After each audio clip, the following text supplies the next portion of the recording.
20 төгрөгийн үзэгчтэй нөлөө шийдэл нэвтрүүлгийн цоошин дугаар үзэгч та бүхэнд хүрэхэд бэлэн болоод байна. Энэ 7 хоногт бид бүхэн хилцүүлгээ цагаан таягтнууд гэж нэрлсэн байгаа. Чухам яагаад энэ сэдвийг сонгохулсан талаар бяцхан сурвалжлага үзээд хилцүүлэгтээ орцгоё. 2010 оноос хойш харааны бэрхшээлтийн иргэдийн тоо гаргаагүй бөгөөд тухайн үед хийгдсэн судалгаагаар 16,000 гаруй иргэн харааны бэрхшээлтэй гэж бүртгэгдсэн байна. Тэдгээр иргэдийн 9,000 гаруй нь холбоонд бүртгэлтэй 4% нь л ажил хөдөлмөр эрхэлж байна. Гэхдээ дийлэнх нь хараагуйчдын үндэсний холбооны хараагүй иргэдийг нэгдсэн зохион байгуулалтаар хөдөлмөр эрхлүүлдэг, бариа засал массажны бест массаж төвөдөд ажилладаг байна. Өөрөөр хэлбэл хараагүй иргэд бусад төрлийн ажлын байранд зуучлагдаж ажилд орж чадахгүй байгаа юм. Төрийн байгууллага буюу бусад аж ахуйн нэгжид ажиллаж байгаа харааны хүнд хэлбэрийн бэрхшээлтэй хүмүүс ер нь бараг байхгүй байна. За ихтэй сургуулиудыг бас залуучууд бас төгсдөг. За тэд нар маань одоо ажлын байранд зөөчлөгдөх асуудал. За ажлын байран дээр очиод тэдгэр хүмүүст маань тохирох хэрэглэгдэхүүн, ажлын байрны тохиргоо интерес авах бол маш олон тулгымцсан асуудлууд байдаг. За ажил олгогч нар маань өөрсдөө хараагүй хүмүүсийг бас ажил хийн гэхэд бол бас зарим нь эргэлздэг тийм ээ. За одоо халамжийн гүрэх фактурын хүмүүс одоо бусдын халамжинд байх ёстой гэдэг юм уу. Нийгэм бол бас тэр талаас голдоо харах талаас ажиглагддаг. Хэдийгээр хараагүй иргэд мэрэгжлийн сургалт үйлдвэрлэлийн төвд эзэмшсэн мэрэгжлээрээ цаашид ажиллах бүрэн боломжтой ч аж ахуйн нэгжүүд тэдгээр иргэдийг ажилд авч тохирсон ажлын байр бэлтгэх зардлаас илүүтэй цохих оронтой тутамд сар бүр төлбөр төлөхийг илүүд үздэг талаар хараагүй иргэд хэлж байсан юм. Тиймээс 25 түүнээс дээш ажилтнтай аж ахуйн нэгж байгуулга нь ажил албан тушаалынхаа 4 түүнээс дээш хувийн оронтоонд хөгжлийн бэрхшээлтэй хүнийг ажилуулах заалтын хэрэгжилтэд засгийн газар хатуу хяналт тавьж хөгжлийн бэрхшээлтэй иргэдийн ажлын байрыг нэмэгдүүлэх боломжтой гэж үзэж байгаа юм. Тэдэнд улсаас 140 мянган төгрөгийн халамжийн мөнгө өгдөгч энэ нь одоогийн инфляцийн түвшинтэй уялдахгүй байгаа нь ойлгомжтой юм. Хөгжлийн бэрхшээлтэй хүний эрхийн тухай хууль гэж 2016 оны 2 сард батлагдаж гарсан. Тэгэхээр яг энэ хууль энэ хүний эрхийг зөрчиж байгаа тохиолдолд одоо ямар хариуцлага тооцох вэ гэдэг нь өнөөдөр тодорхой биш. Жишээл гадаад олон улсад бол хүний эрхийг зөрчиж байгаа тохиолдолд бол маш хурдан арга хэмжээ авдаг. Тэр шүүхийн тогтолцоонд тийм шуурхай байдаг байна л да. Тэгэхэд Монголд бол яг шүүхэд хандаж болно л да эрхээ хамгаалуулахаар мэдээж процесс нь бол маш удаан явагддаг. Бас тэгээд дээр нь түрүүний хэлдгээр хариуцлагын тогтолцоо тодорхой биш. Холбооны дэргэд одоо мэрэгжил сургалт үйлдвэрлэлийн төвгээ байгуулагдсан. Энэ нь болохоор ихэвчлэн за тэгэл нөгөө урд нь явуулж исэн сургалтаа бол явуулдаг. Гэтэл миний хувьд бол одоо юу гэдэг нь боловсрал авах хэрэг. Магадгүй би нэг гадаад мэдлэгээ дэвшлүүлээч гэдэг юм уу. Эсвэл өөр чиглэлээр одоо хуулийн чиглэлээр ч юм уу эдийн засгийн чиглэлээр сурья. Энэ бол хязгаарлагдана. Хараагүй иргэдийн хувьд бол одоо нийгмийн халамжийн чиглэлээр бол тэтгэвэр тэтгэмж авна. За мөн одоо хараагүй иргэдэд зориулсан тусгай хэрэгслүүд байж байдаг. За энэ бол одоо таяг, одоо ярьдаг цаг, ярьдаг халууны шил гэх мэтчлэн одоо хараагүй иргэдэд зориулсан тусгайлсан тийм тусгай хэрэгслүүд бас байж байдаг. За эднэрийг бол нийгмийн халамжийн сангаас бол олгодог байж байгаа. Цэцэрлэг сургуулиас эхлээд боловсролын хүртээмж, ихтэй сургууль төгслөө гэхэд ажил хөдөлмөр эрхлэх боломж, хүссэн мэдээлэл авч чадахгүй зэрэг тэдний маш олон эрх өнөдөр зөрчигдөж байна. Хэдийгээр хөгжлийн бэрхшээлтэй хүний эрхийн тухай хууль батлагдсан ч бодиттой өөрчлөлт гарахгүй байна гэж тэд үзэж байна.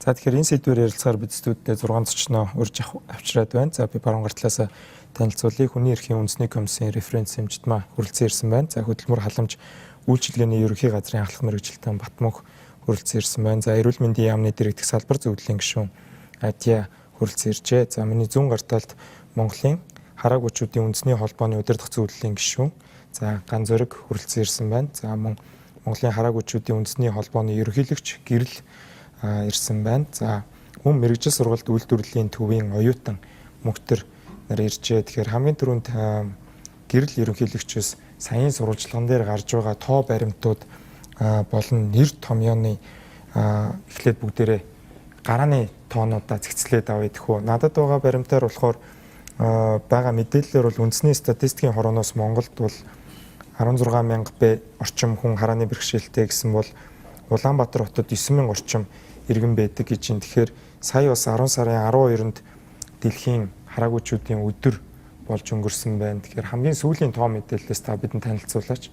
За ер нь хөгжлийн бэрхшээлтэй иргэдэд холбоотой та харамт бол одоо бас зэгцэлдэггүй. За 2010 оны хүн ам орон сууцны толгоор Монгол улсад 16,600 харааны бэрхшээлтэй иргэд байна гэсэн тоо өгж исэн. Гэтэл 15 оноос эхлээд одоо харааны бэрхшээлтэй иргэдийн тоо 10,100 гэж өгöd байгаа. Тэгэхээр энэ хооронд байсан нөгөө 6,000 харааны бэрхшээлтэй иргэд тайдсан бэ. Тэд нэр хараатаа болчихоо гэдэг асуудал гарч ирж байгаа юм л да. Тэгэхээр Монголын харгуучдын үндэсний холбоо бол үндэсний хэмжээнд үйл ажиллагаа явуулдаг. За манайх 21 аймагт салбартаа манай бүртгэлд бол 9,000 орчим харааны бэрхшээлтэй иргэд гишүүнчлийн бүртгэлтэй байдаг. Тэгэхээр нөгөө нэг хараагүй иргэдийг яаж тодорхойлж тогтоох вэ гэдэг аргачлал маань өөрөө тодорхой биш байгаа болохоор жишээлх юм бол хүүхдүүдийг яаж тогтоох вэ? 3 яамны оролцоотой комисс байгаа. Мөн дээрээс нь нөгөө өндөр насны тэтгэвртэй гарцсан харааны бэрхшээлтэй иргэдийг тогтоох аргачлал маань тодорхой биш байгаа болохоор энэ тоо бол ингээд хэлбэлзээд явдаг. Тэгэхээр бол ерөнхийдөө одоо алийг барихаа бол би ч гэсэн мэдэхгүй байна. Ер нь статистикийн төв газраас өгж байгаа нь бол одоо 10,100 гэж байгаа. 15 онд 16,000 гэсэн л тоо гэдэг байгаа. Хотод бол нэг 3,000 орчим харааны бэрхшээлтэй иргэд байгаа. Тэгэхээр жилд бол харааны бэрхшээлтэй иргэдийн тоо бол 2.5%-аар нэмэгдэг гэж байна. Энэ бол яг аль тооноос ингэж нэмэгддэг юм бэ гэдэг нь бас ойлгомжгүй. Статистик мэдээлэл бол бас энгийн хэлээр тайлбарлахгүй ойлгогдгүй л дээ. Тэгэхээр ганц зэрэг захирлаас энэ жилийн хараагүйчүүдийн өдрийн хүрээнд ер нь ямар үрээг тавьж, ямар зорилтуудыг тавьж олон нийтэд мэдээлэх ажлууд явагдсан бэ? Таны байгаа мэдээлэлээр манай редакцад танахаас хандсан болохоор өнөөдөр бид бас энэ хөвөлцүүлгийг хийгээ зогсож байна шүү дээ, тийм ээ. За баярлалаа. За тэгэхээр дэлхийн хараагүйчдийн өдөр буюу цагаан таягтны өдөр бол 10 сарын 15-нд болдог. За энэ удаа бол 10 сарын 13-нд манайх тэмдэглэсэн байгаа.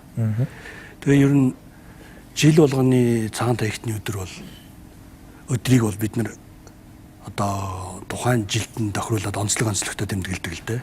Зарим жил бол хөдөлмөр эрхэлт, зарим жил бол боловсралтай холбоотойгоор. Энэ жил бол халамж тойрсон асуудлуудаар л ерөнхийдөө хийлээ. Тийм. Тэгэхээр тусгаалan халамж тойрсон гэвэл сая бидний бүхний үдсэн сурвалжлаган дээр бол зарим нэг боломжууд байдаг. Гэхдээ одоогийн амжиргаатай холбоод үзвэл эдгээр халамжууд маань бол хүний амжиргаанд бол хүрэлцэхгүй байна гэж манай сэтгүүлч Ширнэ хэлж байна л да. Тэгэхээр байдаг халамжуудаас та бас дурдж сонирхуулаач. За огт ажил хөдөлмөр эрхэлдэггүй хөгжлийн бэрхшээлтэй иргэн бол халамжийн тэтгэвэр гэж авч байгаа.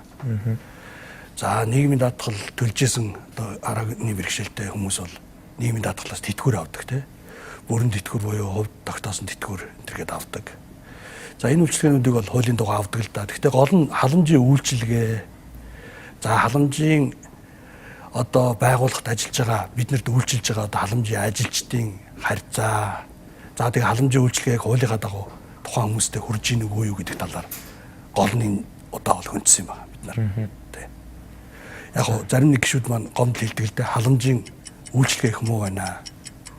Халамжийн газрын ажилчид бид нартай их зүйр бусаар харьцдаг ч гэдэг юм уу. Нэг бол зарим нь ингээд хуулаа мэдхгүй байна. Бид нар авах ёстой халамжаа ингээд бүрэн авч чадахгүй байна гэсэн тийм гомдлууд ирдэг. Тэр талаар ерөнхийдөө ярилцаж халамжийн газраас мэрэгжилтэн тодорхой албаны хүмүүсийг урьж авчирч гишүүдтэй одоо тайлбар хэлүүлэх, хариулуулах маягаар хийсэн юм жил бол. За баярлалаа. Тэгэхээр хөгжлийн бэрхшээлтэй иргэдийн асуудлыг бол манай редакц маш олон удаа хөндөж байсан. За тэр дундаа бол хараагүй иргэдээр бол бид бүхэн маань хилцүүлэг бол анх удаага хийж байна. Тэгэхээр Монголд одоо энэ байгаа 16,600 ч юм уу 10,100 ч юм уу мэдээж хэрэг хөдөлмөрийн осол болон бусад одоо сахарч гэдэг юм уу өөр өвчнүүдээс болж хүмүүс хараагаа алдах тохиолдол бол одоо ч гарч л байгаа.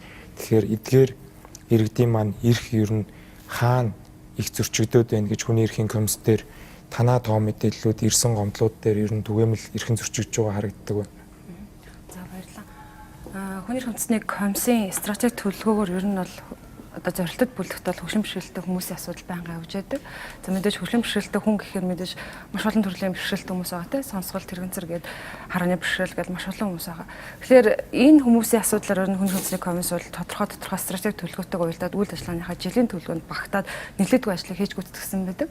Тэгэхээр яг таны асуусантай холбогдуулаад ярих юм бол яг сүүлийн 3 жилийн байдлаар гээд за 5 жилийн байдлаар харах юм бол ерөнхийдөө төвшин бэрхшээлтэй хүний сурч боловсрох эрхийн асуудал руу хүний хүнсний комисс нэлээд түлхүү орсон. За энэ дундаа сурч боловсрох эрх дундаа сургуулийн өмнөх боловсрал, за сургуулийн өмнөх боловсрол гэхлээр бидний хэлдгээр цэцэрлэг. За дараагийнх нь болохоор ерөнхий боловсролын асуудал руу бол нэлээдгүй орж ажиллаж байна. За гомдолтой холбогдуулаад ярих юм бол хүний хүнсний комисс дээр бол хөгжим бэрхшээлтэй иргэд бол мэдээж тухайн эрхэн зөрчигдсөн асуудлаараа захиргааны байгууллагуудаараа шийдвэрлэсний дараа хүний хүнсний комиссд гомдол гарах механизм нэгддэг. Тэр өнцгөөс одоо хамгийн сүүлийн одоо яг 9 сарын байдлаар ирсэн нэг иргэний гомдол нь бол хөдөлмөрлөх эрхийн асуудал буюу тэн дундаа ажлын байрны сонгон шалгаруулалттай холбоотой гомдол ирсэн. За тухайн асуудал дээр хүний хүнсний комиссаа судалж үзээд за гэтэл энэ маань асуудал нь өөрөө юу юм гэхээр 70% харааны бэрхшээлтэй чадвар алдaltaй гэдгээр тогтоогдсон байсан. Тэр хүмүүс маань өөрөө ажлын байрны багшаар ажилд орох гэсэн боловч за сонгон шалгаруулалтын явцад одоо би эдлүүл зохих эрхээ буюу одоо хөгжлийн бэрхшээлтэй хүний эрхийн тухай хуулийн зааснаар нэмэлт цагийг биелүүлж чадахгүй байна гэдэг асуудал яригдсан. Энэ асуудлыг судлаад үзсэн энэ бол тогтоогдсон байдаг. За ингээд энэ асуудлаараа хүний хүнсний комиссийн гишүүний зөвлөмж аймгийн за энэ бол нэгэн аймгийнх байгаа бид дурдаад байгаа тийм ээ. Тэгэхээр нэгэн аймгийн боловсрол соёл урлагийн газрын даргын нэр дээр бол за хөгжим бэрхшээлтэй хүний эрхийн тухай хуулийн хэрэгжилтийг хангаж ажиллах нь зүйтэй байна гэсэн өнцгөөс бол зөвлөмжийг өгч ажилласан байгаа. За баярлалаа. Тэгэхээр энэ бол яг нэг тохиолдол болохоос биш. Би бол яг одоо танаа холбооны урдуур бол өдөр болгон машинтай гардаг. Тэр гэрлэн дохио бол ийм чимээтэй байдаг. Өөр Азийн хотуудад чимээтэй байдаг. Өөр яг чимээ дуурж байгаа гэрлэн дохио бол надтай ингээд Улаанбаатар хотод хөдөлгөөнд оролцоод явхад бол таарж байгаагүй. Тэгэхээр зүгээр нөгөө амьд эрүүл аюулгүй орчинд амьдрах гэдэг үндсэн хуулийн эрхэнд одоо хангагдахгүй байгаа юм шиг аимшигтай санагддаг байхгүй. Хэрвээ хүн харах юугаа алдвал тэгэхээр Батмөнх мэрэгчлэлтнээс илүү одоо Монголд харааны бэрхшээлтэй байгаа иргэд маань ямар халамжийн үйлчилгээ авах хуулийн эрхүүд байдаг талаар сонирхмоор байна л да. Дараа нь бол мэдээж бид нэр үйлчилгээний чанар ярьж болно те. Дүүргүүд дээр халамжийн хилцс дээр бол хамгийн их ачаалттай байдаг. Тэр цэцмэ том дүүргүүд дээр за үүдэнд нь бол одоо настайчууд, за төрсөн ээжүүд гээд хамгийн ачаалттай байх шиг харагддаг. Тэгэхээр одоо яг хуулиараа харааны бэрхшээлтэй байгаа одоо хүүхдээс ахуулаад одоо настан буураа хүртэл ямар халамжуудыг авах боломж нэгдсэн байдаг вэ? За хөгжлийн бэрхшээлтэй иргэдийн хөгжлийн тухай хууль гэж бас бий.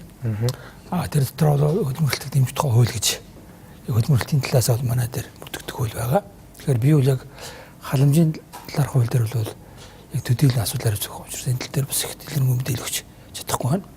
Харин хөгжлийн бэрхшээлтэй иргэдийг одоо хөдөлмөрлөлтөд холбогдсон тэдний дэмжигтэй холбогдсон ямар хууль тогтоомжийн заалт бидний яаж хэрэгжүүлж байна гэдэг талаас ярьж болно. Тэгэхээр зэрэг хамгийн одоо нэг том хууль заалт бол хөдөлмөрийн тухай хуулийн 111 дээр байдаг заалт байдаг. 25 хүртэл болон 25-аас дээш ажилчдыг ажилуулаагүй бол тодорхой торгуулах тийм үү тодорхой санкц үзүүлдэг ийм заалт бол бий. Энэ хүрээнд одоо хөдөлмөрийн байгууллагууд тодорхой хөрөнгийг хөгжлийн бэрхшээлтэй иргэдийн хөдөлмөрлөлтийг дэмжихтэй холбогдсон асуудлаар сан мөнгө хөрөнгөлүүлдэг. За энэ оны байдлаар гэх юм бол бид нэг 400 гаруй сая төгрөг аж ахуйн байгууллагуудаас хөрөнгөлүүлсэн байгаа. Энэ одоо 400 гаруй сая төгрөг.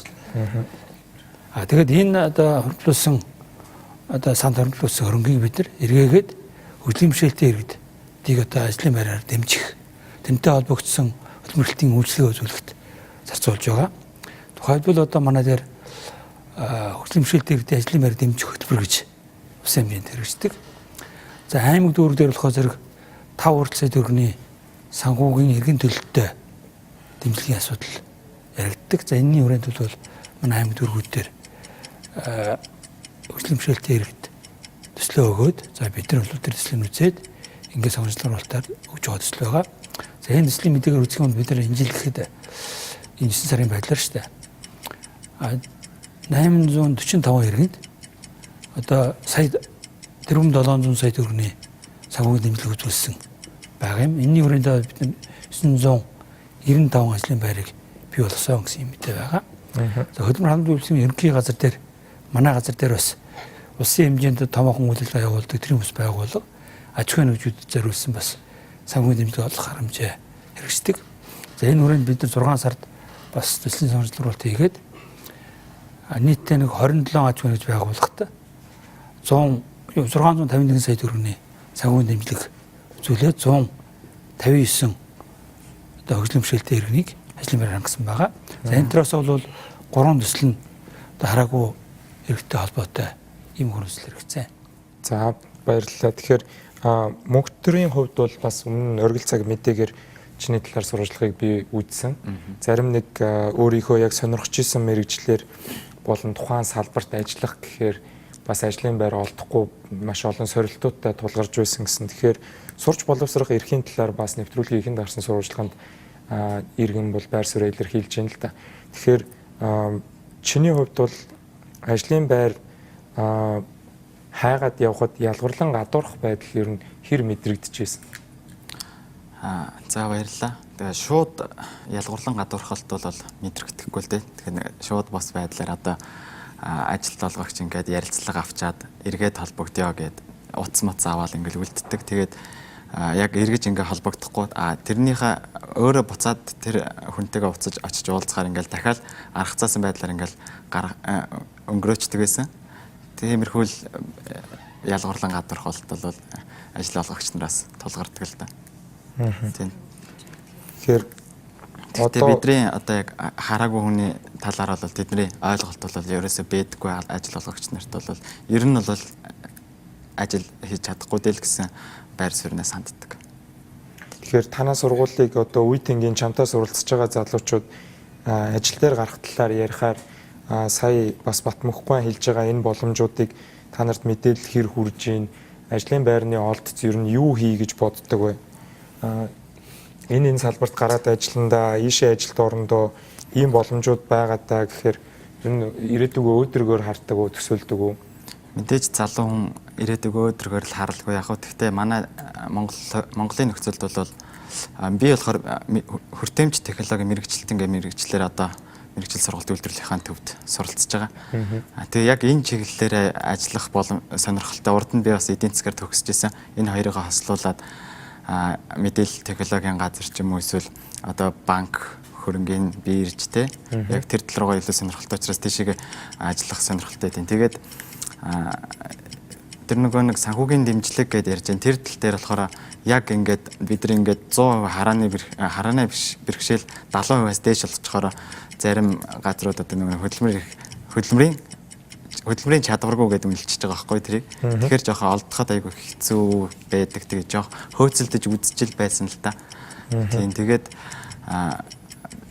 төгсөөд ажлын байран дээр очих гэхээр бид нар одоо яг нэг тэр одоо түгээмэл загвар гэдэг чинь ажлын байран дээр ажиллах одоо програм хангамжийн хувьд бидний хэрэгжилж байгаа дэлгэц уншигч програм тэрэн дээр тохирж ажиллах уу нэ гэсэн асуудал тулгарч л байгаа одоогийн байдлаар.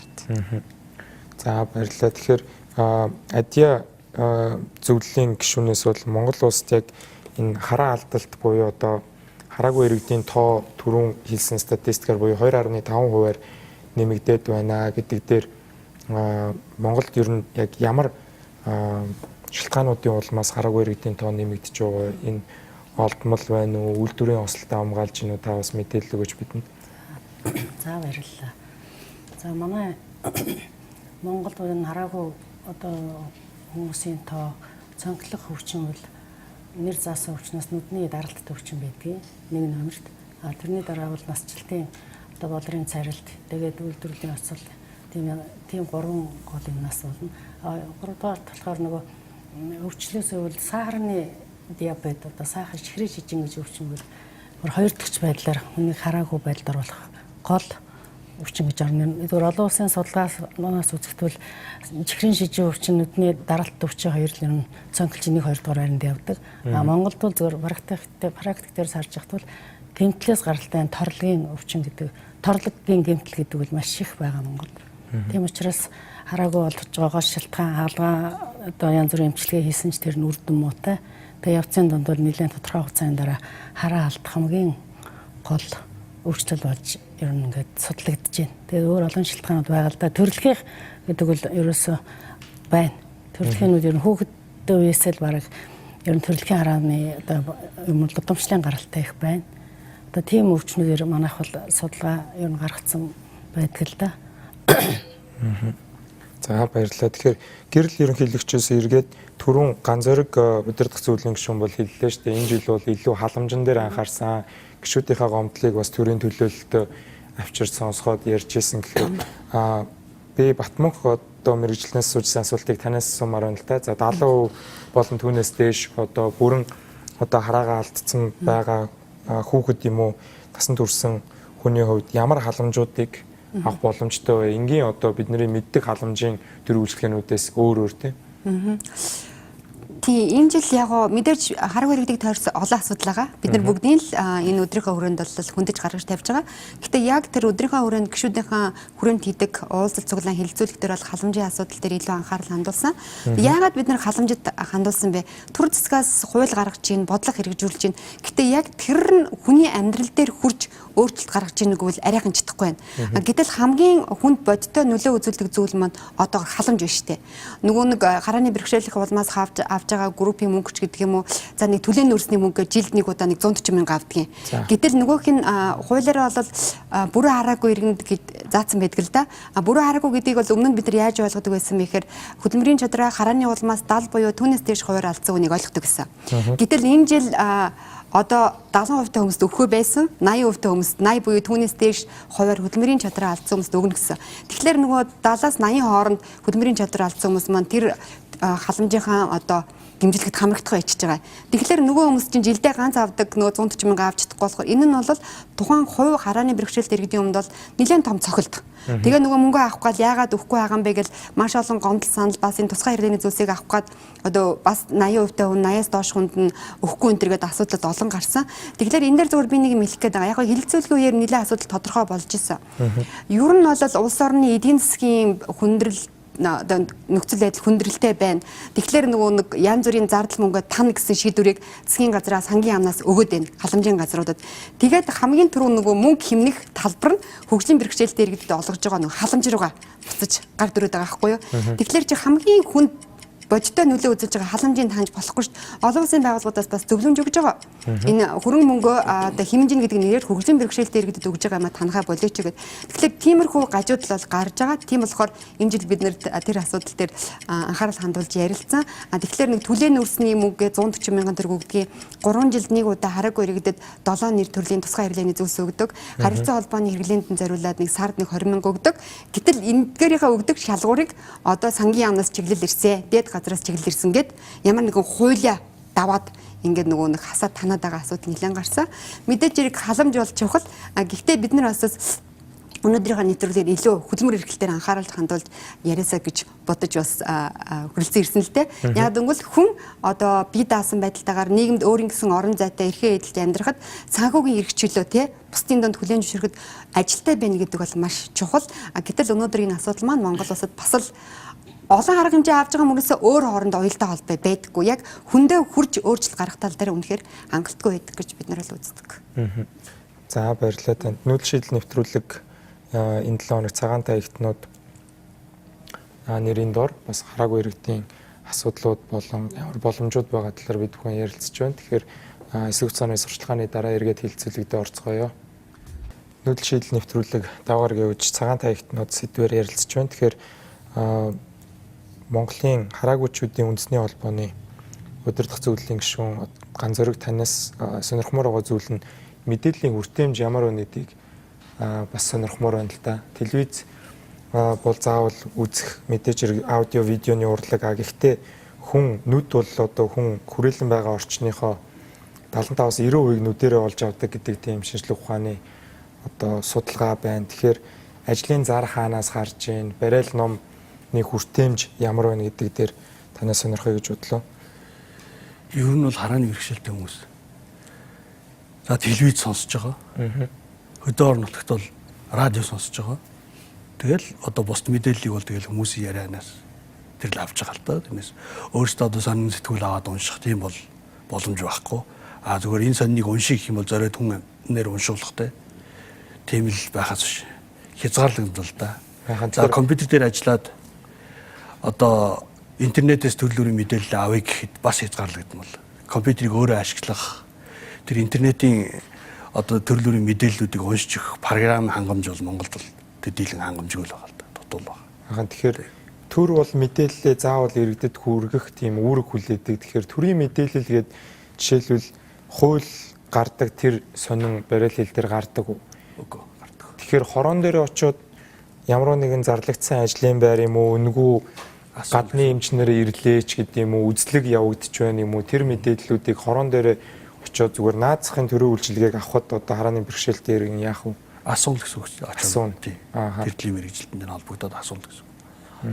Тэгэхээр халамжийн хилцээр ингээд очиход хөгжлийн бэрхшээлтэй иргэдэд үйлчлэх тусгай юу гэж байх вэ? Эсвэл бусад иргэдтэй яг адилхан очирлол үйлчлэгийг олж авахыг бодох. Яг нэг цэгийн үйлчлэгийн дээр хөгжлийн бэрхшээлтэй иргэнд үйлчлэх сонгох гэж байгаа л та. Тэгээд энэ дээр очиод асууж болох. Шаардлагатай мэдээлэл авч болох. Тэгэхээр энэ мэдээллийн хүртээмжийн асуудал дээр бол яг хүний эрх зөрчигдөд байгаа юм санагдаад байгаа байхгүй юу? Тэгэхээр энэ дээр Сэмжитмаа танаа дээр хийсэн судалгаа байдаг уу? Мэдээлэлээ төр нь хүргэж чадж байгаа юм уу те? Төрийн үйлчлэгээ бол мэдээлэл авахаас эхлэв шүү дээ. За хүний үндэсний комисс ерөн сүүлийн жилүүдэд яг анхаарч асуудлыг бид нар яг хүртээмж те хүртээмж гэхээр маш олон асуудлууд орж ирнэ. Мэдээллийн хүртээмж, орчны хүртээмжтэд бүтцэц тийм ээ. Тэгэхээр яг өнгөрсөн за би ойрын хугацааны мэдээллүүд өгөх өнцгөөс ерөн сүүлийн жилүүдэд комисс бол хүртээмжийн асуудал дээр нэлээдгүй ажиллаж байгаа. За сая сүүлийн одоо 9 сар бид нар 10 сард энэ Булган, Эрдэнэт тэгээд дээр нь Төв аймагуд дээр бол хүртээмжийн асуудал дээр мониторинг хийж ажилласан байгаа. Энэ өөрөө хүний эрхийн нээлт өдөр арга хэмжээний хүрээнд бас давхар хийгдэж байгаа ажлуудын нэг. За тэгэхээр энэ хүртээмжийн хүрээндээ бид нэр тухайн барилга байгууламжийн объект за объектоосаа гадна тухайн объект руу буюу тэр дундаа төрийн захиргаа төр үйлчлэгээний байгууллагууд руу ороход за хөгжим бэрхшээлтэй иргэд тухайн байгууллагаас авах мэдээлэл авах боломж нь хэр байна вэ гэдэг өнцгөөс мониторинг хийж байгаа. Тэгэхээр яг сая хэлдгээр яг мэдээллийн хүртээмжийн асуудал маш хурцаар тавигдаж байгаа. Ядчил мэдээллийн самбарын өөрөө өндрийн стандарт гэж байдаг тийм ээ. За метр 20-с дээшгүй өндөрөөс дээш самбарыг байрлуулах хэрэгтэй байдаг бол за тэр стандартыг хангаж байгаа газрууд бол тун хомс байх чинь. Тэгээд дээр нь одоо жишээ нь харны бэрхшээлтэй хүмүүсийнхаа эрхийн асуудлыг ярьж байгаа учраас тэр мэдээллийн самбараас мэдээлэл авах гэхээр одоо нөгөө том руу үсгтэй байх ч гэдэг юм уу сул харааны бэрхшээлтэй тухайн мэдээллийг авахд одоо заавал хин нэг уншуулахгүйгээр авах боломжтой байд юм уу. За үүдний одоо ресепшн буюу ухтах үйлчлэгэн дээр төрийн үйлчлэгийг ажиллуулж байгаа чиглүүлэх үйлчлэгээний хүмүүс маань хаашаа хэнд хэрхэн хандах уу гэд нөгөө барилга байгууламжийн доторх нөгөө товруутай зам буюу одоо тартилын зам гэж ярьдаг. Тэр зам нь өөрөө байхгүй ч гэдэг юм уу. Ингээд нөгөө мэдээлэл авах эрхийн асуудал өөрөө зөрчиж гэн гэдгээр хүний үндэсний комиссийн нөгөө хийсэн мониторингийн үр дүнгээр зөвлөмжүүд гарсан. За энэ зөвлөмжийг бид нар мэдээж аймгийн хэмжээнд буюу ерөнхий эрхийг хэрэгжүүлж аймгийн засаг даргауудын нэр дээр бол хургуулчээд байж байна. Тэгэхээр мэдээж энэ маань мэдээлэл хүртээмжийн асуудал дээр маш олон одоо төсөв хөрөнгөний асуудал яригдж байгаа учраас шууд зөвлөмжийг авснараа 30 хоногийн дотор одоо хуулийнхаа дагуу хэрэгжүүлэх боломжгүй ч гэлээ ер нь бол мэдээж Монгол улсад хууль нь байна, стандарт нь байна, эрх зүйн зохицуулт нь өөрөө хангалттай байгаа боловч за энийг хэрэгжүүлэхийн тулд төрийн байгууллагууд ажиллах хэрэгтэй байна. Ажиллахын тулд хаана ажиллах ёстой вэ гэхээр өөрсдөө анхаарчны нэгжээс эхлэх хэрэгтэй шаардлага байгаад байна л гэдгийг ингэж тавиад байгаа. Тэгэхээр Батмунх мэрэгжилтнээс болохоор гэрэл ерөнхийлөгчийн хэлж байгаа чиглэлүүд бол салбарт одоо төсөв танаараа гэдэг чиглэл ирдэг гээл одоо бусад байгууллагууд хардаад байдаг. За татвар төлөгчд нь болохоор за татварын одоо юу тавьчаад байна. Одоо уралдаан зарлчаад бид нарыг дарамтлаад байна гээл манай дээр орж ирэл хилцүүлэг худалдаа аж үйлдвэрийн танхим дээр ч юм уу. Тэгэхээр гэхдээ энэ гэрэл ерөнхийлөгчийн хэлж байгаа асуудал бол за халамж бол бэлэн мөнгөөр гарч байгаа болохоор хамгийн түрүүнд яг бодитоор мөнгө танаж төсвийг хөнгөлж болох асуудал. Гэхдээ тэрийг одоо олон нийтийн хилцүүлэггүй ч юм уу харааны бэрхшээл хараагаа далуу алдчихад байгаа хүнд за 80-ыг алдсанд нь төлөөд үйлчний мөнгө өгнө гэхээр сая бас завсралгааны үеэр ган зөрөг захирлын хэлж байсан дийлэнх иргэдэнд хөдөлмөр эрхэлдэггүй бол халамжаараа амьдарч байгаа хүмүүстэр энд бол маш хүнд тусган тодорхой. Тэгэхээр яг иймэрхүү юм болоод байгаа юм уу? Та бол иймэрхүү чиглэл ирж байгаа юу? Төсөв хүндрэх болгонд ханаасаа мөнгөө хасч болж гин ч гэдэг юм уу? Тэгэхээр хөгжлийн бэрхшээлтэй иргэдэд хөдөлмөр эрхтэй холбогдсон арга зүй мэрэгсэн зөвлөх үйлчлэг гэж байх ёстой л да. Тухайлбал түрүүн ярилцлаган дээр гарч ирж илээ. Манай аймаг төр дээр ажиллаж байгаа ажилтнууд мэрэгжлийн харилцааны хувьд одоо хангахгүй байна гэж. Бүгд ч аргагүй зөв юм л да. Тэр олон бэрхшээлтэй явцад ирж байна. Зарим сонсголын бэрхшээлтэй, харааны бэрхшээлтэй, тулгуур эрхтний гэдэг. Тэр болгон чинь өөрөлдвөл тохирсон мэрэгсэн үйлчлэгээ зөвлөх төрөлдсөн төрийн ус байгууллага юм уу? Эсвэл тэр хэмжээгээр тохирсон мэрэгсэн үйлчлэгчнэр тусгаад бэлдэх ёстой юм хэлээд. Тэр хүний сэтгүүг ойлгодог мэддэг. Тухайлбал одоо харааны бэрхшээлтэй иргэд бол тийм хөтчтэй дандаа явдаг. Тэр хөтчт нь бол бас мөн тодорхой эдний зовлон ойлгодог мэддэг. Мэргэжлийн талаас ийм мэрэгсэн хөтөж зөвлөхөд байхсан юм да. Ингэж нөгөө нэг үйлчлэгээ бол жинхэнэ эрхэндээ хэрэгцээтэй хүрэх ёстой. Өнөөдрийн одоо хувьд бол халамжийн зүгээс өгч байгаа нэг баг зэргийн мөнгө бол яг амьдралд нөлөөтэй. Манай хөдөлмөрлөлийн талаас бол гол нь ийм эхлээд мэрэгсэн зөвлөгчнөрөө хөтөчнөрөө бодлоготойгоор бэлдээд эднэртэй зориулсан цэцгээ хөрөнгө сургалтуудыг хийгээд ингээд хамтарч явах хэрэгтэй гэдэг ийм бодол байдаг. Тэгэхээр мөнгөтрөөс илүү би сурах эрхийн талаар асуумаар байна л да. Түрүүн хөдөлмөр эрхлэлтийг бас сонирхсан тийм ээ. Чиний хувьд бол орхонд мөс төгссөн юм байна. За сурвалжлаган дээр бол өглөө эрт тусаад би яг үеийнхнаасаа бол илүү их хичээлээ хийж иж бас дүн 3.5 голчтой төгсч байсан. Сургуулгаараа тэргүүлдэг байсан гэж хэлж байсан. Тэгэхээр би эндээс ингээд тоо баримт харахаар яг харааны бэрхшээлтэй хүүхэд бол суралцах эрх нь хөндөгж байгаа нэг тэдэн хувьтай гэж байгаа дээр яг дээд боловсрал дээр бол боломжууд нь тусгай хөтөлбөр байдгүйгээс их хязгаарлагдмал болж ирдэг гэдэг тийм тоо баримт байна л да. Тэгэхээр өөр хаан сурах боломжууд байд юм бэ? За харааны бэрхшээлтэй боллоо хүүхэд насандаа. Тэгэхээр зөвхөн энэ холбооны хажууд байгаа мэсүүд дээр сурахаас гадна өөр тийм суралцах бололцоотой тусгай сургалтууд байдаг уу? Энэ ихтэй сургуульд элсэж орлоо гэхэд багш бол яг л одоо хараатай хүүхдүүдэд заадаг шгэл загаа явах уу? Тийм. Ер нь нэгтэд 10 жилээ төгсөөд тусгай сургуулаар ч ердийн сургуулаар төгсөөд ээш өгнө гэдэг бас нэг асуудал. Тэр нь болохоор яг харааны бэрхшээлтэй хүүхдэд айгүй хүндрэлтэй бас байдаг л да. Төгсч ээш өгөөд сургуультаа орлоо гэж бодоход одоо нөгөө нэг нийт оюутнуудад зааж байгаа лекцэл орно шүү дээ. Тэгээд яг надад тусгаал ингээд ороод байхгүй. Тэгэхээр тэндээс хөгжлийн бэрхшээлтэй хүн болохоор өөрийнхөө тэр овсгоо самбаагаар л яг мэдээлэл лекцэл олж авч байгаа юм л да. Тэгээд багш нартай хандаад эхний нэг семестр бол хэцүү байдаг. Тэгээд хоёр дахь семестрээс бол гайгүй болж эхэлдэг л дээ. Гэхдээ багш нар бол тухайн үеийн лекц, тухайн үеийн оюуны өмч учраас нэг тэр болгон лекц өгөөд байх нь ховор. Тэгээд ямар ч сан зохицол тэгэл багш нартайгаа лекц аваад байдаг л да тий. Тэгэхээр харааны бэрхшээлтэй хүүхдүүдийн тусгай сургууль гэж байдаг уу? Одоо сонсголын бэрхшээлтэй 29 гэдэг шиг. Харааны бэрхшээлтэй хүүхдүүдийн 116 дугаар сургууль гэж ерөнхий боловсрол олгож байгаа сургууль байгаа 12 жил. Чи тэнд төгссөн үү? Үгүй би ердийн сургуулиар төгссөн. Одоо ердийн л гэж яриад байгаа Орхон аймгийн Баян өндөр цогцлбор сургуулийг төгссөн. За баярлалаа. Тэгэхээр адья эмчээс болохоор за манайх одоо ингээд хараа алдалтын эсрэг бол үндэсний хөтөлбөр гэж байд юм болов. За би бол олон улсын Rotary клуб бол одоо 3 дахь шатанда 50-ны эмч нартай хамтраад одоо сургалтуудыг хийж байгааг мэдэн. За Orbis гээд нисдэг онгоц орж ирээд одоо хүмүүс үзлэг үнгүү хийдэг.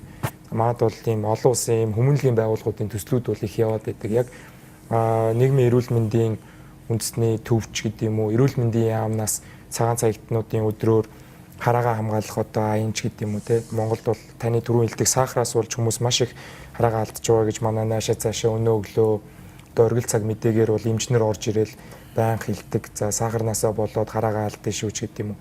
Тэгэхээр ямар нэгэн одоо төрөөс яг явж байгаа хараагаа хайрлан хамгаалах одоо хараа алдахын эсрэг явж байгаа тийм хөтөлбөрүүд байдаг уу? За энэ дээр бол манайхын хараа алдалтын энэ байдал дээр болохоор тэр одоо тэр таны хэлдэг тэр Orbis-ийн одоо янз бүрийн сургалтын эмч нар байна. Энд хүмүүнлэгийн байгууллагын Rotary клубийнхан бол ер нь бас энэ хараагүй хүний бэрхшээл, хараагүй хүн гэдгийг бол маш сайн ойлгодог тийм клуб байдаг. 2010 онд би энэ Celebratory клуб гэдэг одоо Rotary клубтай хамт Солонгосын бас нэг Rotary клубын одоо хоёр ерөнхийлөгч дундаа яриад ямар сэдвэр одоо чинь олон улсын байгууллагын ажил хийдэг байна л да тэд нар тусламжийн. Тэгээд тэр Солонгос улсын тэр ерөнхийлөгч нэг удаа ингээ машин дотор зам дээр гарцсан дээр зогсож идэл нэг харааны бэрхшээлтэй хүн маш их бэрхшээлтэйгээр явж тэр хүнд харагдсан юм байна л да. Тэгээд тэрнээс болоод хараагүй хүнд туслах энэ жилийн аян тим ажил хий гэж манай энэ Монголын тэр Celebratory клубын ерөнхийлөгчтэй яваад хэлээд нэг 5 хүн одоо тэр үед судалгаанд намайг оролцуулсан. Тэгээд 5 хүн хоёр талаас онцлогоо хийгээд 5 хүнд одоо хараагны одоо асуудалтай хүнд бид нар явуулж ямар ч төлбөргүйгээр их сайхан тийм болор суулгах тийм ахалгаа хийлгэж тийм үйл ажиллагаа явуулж ирсэн. Зүгээр манай энэ нийгэмд гэдний зүгээс бол энэ хараа алдагдлалд орж байгаа, хараанд орж байгаад бүх төрлийн өвчтүүд дандаа тийм юунууд биш шүү дээ. Клубүүд тустай ажиллан галокомик клуб гэдэг. Одоо бол дэлхийн эрүүл мэндийн байгууллагаас нь сахарын диабетийн том нэг формула хийх гэж байна. Тэр нь манайхан өнөөдөр бас манай энэ тэргүүн багш өөрөө тэр хурал суугаад завдахгүй учраас очиод одоо тодорхой хэмжээний мэдээллийн бас өгөөч намайг явуулсан байхгүй юу. Тэгээ тийм юмуд явж байна. Тэгээд энэ хүүхдийн талаар бол Орбис энэ сургалтууд жил болгон одоо ирдэг болоод одоо ч сургалт явагдаад явж байгаа. Орбисыг гэдэг онгоцтой эмчнэр гэдэг мөн адилхан тэр үед бол дандаа л онцлогдсон хүүхдүүд тухайн юугаал аваа штэ. Цэглэг байх уу. Тийм учраас тэр тухайн үед ингээл хяналтанд байж байгаа бүртгүүлсэн. Тэгэл тэр юундаа ороод үн төлбөргөө тусламж үйлчилгээг авдаг. Тэгээ төрөл бүрийн харааны алдагдлын чиглэлээр үл юм янз бүрийн хөтөлбөрүүдийг л хэрэгжүүлж л байгаа. Тэр хүүхдийн нэг нь галокома, хоёр бол ерөөсөө байнга явагддаг 2020 он хүртэл гэсэн тийм хөтлөр байдаг шүү дээ. За баярлалаа. Тэгэхээр гэрэл ерөнхийлөгчөөс эргүүлээд за одоо ингээ халамж танаад эхлэхээр бол танаа гişүүд бол бухимдалтай байгаа, амьдралд нь нөлөөлж байгаа хүмүүс бол их байгаа юм байна. Яг хөгжлийн бэрхшээлтэй гэж ерөнхийлөхгүйгээр хараагүй хүмүүсийн асуудал руу чиглэсэн төрийн бодлогод танаа холбооны дуу хоолой хэр хүрж байна? Яамтай хэр ойрхон ажиллаж байна? За тийм мэдээж хэрэг нөхөн тойрсон асуудал болохоор бид нар салбаруудтай л хамтарч ажиллах шаардлага гардаг. Мэдээж боловсролын яамтай сүүлийн үед нэлээд хамтарч ажиллагаар хичээж оролдож байгаа. За хөдөлмөрийн нийгэм хамгааллын яамтай гэдэг нэг мэдээж асуудал бол сайхан болоо шийдэгдсэн бол байхгүй. Тэгээ нэг хамгийн бэрхшээлтэй зүйл нь юу гэдэг вэ гэхээр яг нөгөө хөгжлийн бэрхшээл дээр хараагүй иргэдийнхаа нөгөө онцлог хэрэгцээний талаар яг шийдвэр гаргагч нарын одоо холбогдох албаны хүмүүсийн ойлголт мэдлэг үнэхээр хангалтгүй байдаг. За тэгээд бид нар бол хараагүй хүмүүс одоо харахгүй зовлон биеэрээ мэдрээд явж байна. Тэгэхээр бид нар бол энэ асуудалт нэрээ мэрэгжилтэнгүүд. Тэгэхээр бид нар юу гэж хэлдэг вэ гэхээр бидний төлөө юм хийж болно. Гол нь бидний дуу хоолойг сонсооч. Бидний санаа бодлыг сонсооч. Үнэхээр та нарын хийж байгаа ажил хүндээ хүргээл гэж бодож байгаа бол бид нартай хамтраач гэдэг асуудлыг нэлээд тавьдаг л да. Гэхдээ харамсалтай нь оролцоо бол хангалтгүй байдаг. Тэгэл баахан бодлого шийдвэр гаргадаг тэр нь хүндээ хүрдэггүй. Тэгээд нэг хүндрэлтэй асуудал нь одоо нөгөө төр засгийн халаа сэлгээ солио. Нэг сонгуул болоод одоо яамдуудын сайд нь өөрчлөгддөг. Одоо сайдад өөрчлөгдөд зогсохгүй нэг газрын дарга нар сүүлдээ бүр мэрэгжилтэнгүүд өөрчлөгдөг болсон. Тэгэхээр нөгөө арай гэж эхлүүлж исэн ажлуудаа тэгээ сонгуулийн дараа ахиад эхлүүлдэг болдог. Одоо нэг жишээ хэлээ л да. Боловсролын яамтай саяхан л бид нар нөгөө нийгэмд ингээл нэлийн 4-5 сард бас нөгөө асуудал тавиал нөгөө жижигхэн бас чагсаал цуглаа хийгээл хэлсэн. Яагаад тэгсэн бэ гэхээр өмнөх одоо боловсролын яамтай бид нар хамтран ажиллах санамж жижиг байгуулад тэгээ дараагийн нөгөө сонгуулийн дараах сайтаагаа уулзъя. Одоо санамжгээ өргөжлүүлье гэсэн чинь тэр чинь надад хамаагүй. Одоо бид нар та нарын төлөө юм хийж чадахгүй гэсэн. Аль сайт гэж хэлсэн. Батцуур сайт одоо яг л үний юм чинь. Тэгээд бид нар нэлээд олон асуудлыг тавьсан одоо саналаа хэлсэн хүлээж аваагүй. Тийм учраас бид нар нэлээд ширүүхэн ярьсан. За Батцуур сайд манд хүлээж авсан, хамтарч ажиллахаар болсон. Тэгжил сарын дараа солигдсон. За дараагийн сайд ирсэн, ахиад Чулуунбаатар сайдаа уулзаад за ажлыг цөмөрөө гэж ахиад одоо ингээд халаа сэлгээ болчлоо тий. Тэгэхээр иймэрхүү зүйл бол бидний асуудалд маш хүн дээр тусдаг. Тэгэхээр хэдийгээр бид нар бодлого шийдвэр гаргах үйл явцад оролцоогоо хангахыг хүсдэг ч гэсэн иймэрхүү халаа сэлгээ хүмүүсийн одоо өөрчлөгдөж байгаа байдал тэгээд бидний талаарх ойлголт мэдлэгүй байдал нь одоо нөгөө ажлыг үргэлжлүүлэхэд айгүй хүндрэлтэй байдлыг үүсгдэг. Тийм учраас мэдээж хэрэг үндэсний хэмжээнд үйл ажиллагаа явуулдгийн хувьд бол бид нар салбар болгоны үйл ажиллагаанд оролцож дуу хоолойгоо одоо гаргаж ажиллахыг бол үнэхээр хичээж ажилладаг. Тэгэхээр ганц зөрөг захирлаас танаа төгсөгчд ер нь аль салбар руу орж ажиллаж гин олон улстай чих хандлага нь бас ямар нэг Финляндийн нэг төсөл танаа дээр явдаг гэдэг мэдээллийг авсан. Заримдаа болохоор одоо нийгэмд хамгийн одоо түгээмэл байдаг нь би зүгээр Facebook дээрээс харахад best massage 1 2 гэх төвүүд байдаг. Харааны бэрхшээлтэй иргэд маш сайн массаж хийдэг гэдэг одоо маш нэр хүндтэй.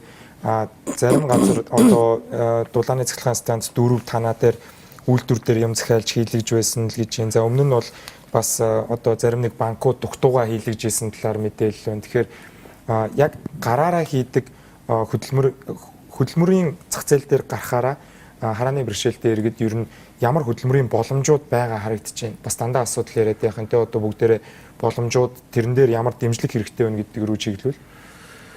За энэ харааны бэрхшээлтэй хүний тоо одоо тодорхойгүй байна гэж ярьсан тий. Тодорхойгүй байна гэсэн. Энэ бол нөгөө харааны ангиллыг зөв тодорхойлдгүйгээс л энэ тодорхойгүй байгаа юм л да. Зарим газар бол зөвхөн нүдний шилцүүд хүнийг хараагүй хүнгээ тоолчихж байгаа. Зарим газар бол зайлшгүй хараагүй хүнийг хараатай хүн одоо хараагүй хүн гэж үзэхгүй тоологдохгүй байх жишээ нь тий. Тэгэхээр энэ тоо бол тодорхой биш л байдаг л да. Би бол 16 мянган хараагүй хүн байдаг гэдг нь арай ойрхон байдаг байх гэж боддог. Тэгээ эдгээр хүмүүсийн бараг тал хувь нь хөдөлмөрийн насны хүмүүс байдаг л да. Өөрөөр хэлбэл 8 мянган хүн. Энэний нэг 90 гаруй хувь нь ажилгүй байна. За үлдсэн 10 хүрэхгүй хувь нь л ажил хийж байгаа ямар нэгэн байдлаар. Тэгэхээр энэ бол их тоо юм л да. Үлдсэн тэр 90 гаруй ажил хийгээгүй 90 гаруй хувийн хүн бол халамж өртгсэд л байхгүй юу? Нэг бол одоо гэр бүлээрээ асрамжлуулдаг юм хүмүүс. Өнөөдөр халамжлынхаа мөнгийг багасгахыг гэвэл энэ хүмүүсийн тоог багасгахгүй бол багасахгүй л дээ. Энэ хүмүүс нь хэвээрээ байвал халамж авахаас өөр ямар ч арга байхгүй шүү дээ. Тэгэхээр хараагүй хүмүүс буюу хөгжлийн бэрхшээлтэй хөдөлмөр эрхлэлт гэдэг бол маш чухал зүйлээ. Өөрөө энэ хүмүүсийг хөдөлмөр эрхлүүлнэ гэдэг бол. За манай сургалтын төв бол 4 мэрэгчлэр сургалт явуулдаг. Өөрөө чи хэлсэн бариад засал. За компьютерийн одоо мэрэгчлэр бас сургаж байна. За морин уур зааж байгаа бас ардын хөгжимчин морин уурч гэж анги. Тэгээд бэлэг дурсгалын зүйлс сурлаач гэдэг ийм үндсэн 4 мэрэгчлэр сургалт явуулдаг. Бариад заслын сургалтыг бол 2005 оноос эхэлж явуулаад одоогоор 300 гад хүн төгсгөөд байна. Энэ хүмүүсийн маань дийлэнх хувь нь ажлын байртаа ажиллаж байгаа. Хараагүй хүмүүс бариад заслыг яагаад сайн хийдэг юм бэ гэвэл анх гараараа юмд хүржээж юмны хэлбэр төсвийг мэдэрдэг байхгүй юу? Жирийн хүн бол нэг том өрөөнд орж ирээд энд юу вэ гэдэг ерөнхийд нь мэднэ. Хараагүй бол гараараа юмыг анх мэдэрдэг. Тэгэхээр үргэлж тэгж гараараа мэдэрч явсаар гарын мэдрэмж бол одоо арай сайн л болсон байдаг л да. Мэдрэлийн хувьд бол физиологийн хувьд бол адил боловч гарын мэдрэмж бол сайн хөгжсөн байдаг. Тэгэхээр жирийн хүмүүсээс дутахгүй хийж болох нэг одоо ажил хөдөлмөрийн хэлбэр бол энэ бариад засал юм байна. Тийм ч учраас нийгэмд бол энэ хараагүй хүмүүс бариад заслыг маш сайн хийдгээ гэсэн юм ойлголт бас байдаг. За тэгээ өөрөө сая хэлсэн те төрөлхтний ажлуудыг дурдлаа. Одоо дугтуг хийлгэж ийн хараагүй хүмүүсийн хийсэн зүйлийг одоо дэмждэг гэж. Уг нь бол хараагүй хүмүүсийн хийсэн зүйлийг төрөөс дэмжих хэрэгтэй юм байна. Зайлшгүй төр засгийн дэмжлэг бол хэрэгтэй юм байна. Харддаг хүн хоёр нэг гэр хийлээ гэж бодоход ямар ч тэнэг хүн харддаг хүнийх нь хийсэн гэрийг л авдаг л да. Тэр бол ойлгомжтой те. Тэгэхээр хараагүй хүмүүсийн хийсэн одоо бүтээгдэхүүнийг яаж зарах вэ гэвэл төрөөс тийм дэмжлэг хэрэгтэй юм байна зайлшгүй. Тэрээс зах зээлийн жамаар яваа гэх тэр дунд хайчих юм бол оршин тогтнохгүй юу нэг хэцүү. Тэгэхээр хараагүй хүмүүсийг хөдөлмөр эрхлүүлэх юм зайлшгүй төрөөс ямар нэгэн хэмжээгээр дэмжлэг үзүүлэх шаардлагатай гэж үздэг. Бид бас энэ ажилгүй байгаа 90% хүмүүст л мэргэжил олгох зорилгоор үйл ажиллагаа явуулж байгаа шүү дээ. Тэгэхээр мөнгөтрөөс бас яг энэ асуултыг асуумаар байна л да. Ер нь танай үеийнхэн олон улсын чиг хандлага нь бас одоо заримдаа үйлдвэрт одоо дамжлага дээр ажиллах ч гэдэг юм уу те. Эсвэл илүү барайл суулгасан компьютер дээр програм бичихч гэдэг юм уу. Аль тийшээ ер нь өөрийгөө боловсруулсан тохиолдолд хөдөлмөрийн зах зээл явж байгаа харагдаж байна. Чиний авсан мэдээлэлээр. Миний хувьд бол мэдээлэл технологи 21-р зуун мэдээлэл технологи 90 зуун. Энэ талаараа хүртээмж технологи мэрэгчлэлтэн гэдэг ангид суралцж байгаа. Бидний хувьд ямар боломж байдаг вэ гэхээр нэгдүгээрт хамгийн боломжтой нь одоо энэ утасны лавлах операторууд байдаг шүү дээ. Тэгэхээр тэр байгууллагууд одоо банкн дээр бас лавлах операторууд байдаг. За бусад одоо төрийн байгууллагууд гэхэд 11 төв ч юм уу те. Тэрэн дээр бол хараагүй хүн бол компьютер дээр суугаад утасны харилцаараар хүнд мэдээлэл өгөөд байх бүрэн боломжтой. Тийм байдаг. За тэгэхээр Батмөх мэрэгчлэлтнээс яг саяхан хэлж байгаа саналуудын талаар ганц зэрэг захирал бол хэллээ шүү дээ. Одоо 8000 хүн байлаа гэхэд 90% нь бол хөдөлмөргүй. Энэ хүмүүсийн тоог бууруулах юм бол өөрөө халамжийн тоо буурна гэдэг. Энэ дээр бол одоо хууль болон төрийн бодлого нь ер нь яаж явд юм бол түрүүн та бол нэлээд олон бас боломжуудыг дурдсан л та. Төсөл бичээд мөнгө авч болд юм байна. Зарим нэг юм одоо саналуудыг нь бол дэмжиж шууд санхүүжилт болгоод явд юм байна. За тийм боломжгүй хүмүүст нь болохоор ажлын байрыг тавьсан зорилтууд байдаг уу? Тэдэн он гэхэд одоо доктортой хөгжлийн зорилтуудаар жишээлбэл одоо ажлын байрыг тэгж нэмэгдүүлнэ ч гэдэг юм уу? Түрүүн би хэлсэн ер нь хөгжлийн бэрхшээлтэй иргэдийн онцлогоос хамаарат тэрэндээ нийцсэн ажлын байрны хангалт тэрний хэрэгцээнд зохицуулсан тийм нийтлэг үйлчлэг байх хэрэгтэй юм л да. Тэгэхээр би түрүүн хэлсэн яг одоо хөгжлийн бэрхшээлтэй иргэдийн онцлогт нийцсэн энэ үйлсийг бол мэрэгжлийн онцлогт илүү их сайн уншилна. Дөрвөн одоо гэрэл дарга хэлж ийн лээ. Бид нар бол мэрэгсэн юмсууд гэж. Тэгэхээр бид нар яг ийм мэрэгсэн усуудтай хамтарч ажил тэднийг мэрэгшүүлж тий тэднийг одоо яг хэрэгцээг зөв тодорхойлж гаргаж иж ирэхгүй бол энэ өнөөдөр түрүүн ганц зөв захирал хэлж ийн л да. Тэр массаж. Яг энэ бол 2005 оноос хойш нэлээд нийгэмд нааштай хандлагатай гарсан ийм үзэгдэл байгаа. Тэгэхээр ер нь бол хараагүй иргэд маань бол яг юу хийж чадах бүх юмыг л хийж боломжтой. Энийг ямар нэг байдлаар ялгуурлах үнэшил байхгүй. Өнөөдөр хараагүй хүн бол ногоо тарьж болно те. Хараа бэрхшээлтэй хүн юу ч хийж болно. Энэ боломжийг бид нар бол болж чаддгийн шүү, болдгийн шүү гэдгийг бид нар нийгэмд одоо зөв хандлага, зөв мессеж нэгдүүлэх хэрэгтэй. Ингийн тулд мэрэгсэн усудаар дамжуулж хийх систем ал гэдэг ойлголтыг биелэх гэдэг юм л да. Тэгэхээр яг тийшээ чиглэсэн бол бодлого бол бодлогын хувьд болохоор ерөнхий дээр хуулийн болоод бусад юм дээр зөндөө бол байна. Гэвч энийг хэрэгжүүлэх тэр нэг мэрэгжлийн хөтчийн, мэрэгжлийн зөвлөгөөдийг бид нэр системтэй хилдэг систем гэж хэлэх гээд байгаа юм л да. Тэгвэл зүгээр одоо нэг сайн дурын үндсэн дээр гэдэг юм уу? Одоо манай хамтрал бол сүүлийн үед төрийн ус байгууллагууд илүү тийм бизнес талаас хараад байгаа юм л да. Тэгэл чи өнөөдөр сүүлийн үеийн хандлага бол social partnership гэж яриад байгаа. Нийгмийн хамгаалалттай хэлсэн. Энийг бол бид нийтдээ их сайн дэмжиж энэ талаарх одоо танай нэвтрүүл бас энэ тал чиглэлээ гэж би ойлгож байна.